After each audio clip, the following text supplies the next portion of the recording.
ఉండాలన్నదే తమ అభిమతమన్న మంత్రి ఆనం రామనారాయణ రెడ్డి అధిష్టాన నిర్ణయానికి కట్టుబడి ఉంటామని స్పష్టం చేశారు. పార్టీ నిర్ణయమే తమకు శిరోధార్యమని పునరుద్ఘాటించారు.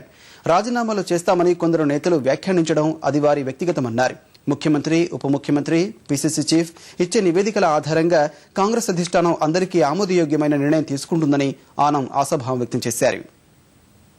ఎవరి ఆలోచనలు ఎలా ఉన్నా చివరిగా అందరం కలిసి కాంగ్రెస్ పార్టీ అధిష్టానం కానీ కేంద్ర ప్రభుత్వం కానీ తీసుకునే నిర్ణయానికి కట్టుబడి ఉంటామని చెప్పి ఒకసారి అందరం కలిసి చెప్పడం జరిగింది. ఇవాళకి కూడా పార్టీ పరంగా అటువంటి భేదాభిప్రాయాలు ఏమీ లేవు. వ్యక్తిగతంగా ఎవరైనా ఒకరు మాట్లాడింటే మాట్లాడి ఉండొచ్చు. మామూలు రాజకీయ పరిస్థితుల్లో కానీ సామాజికంగా కానీ ఆంధ్రప్రదేశ్ సమైక్యంగా ఉండాలని కోరుకునే వాళ్ళల్లో మేమందరం కూడా ఉన్నాం.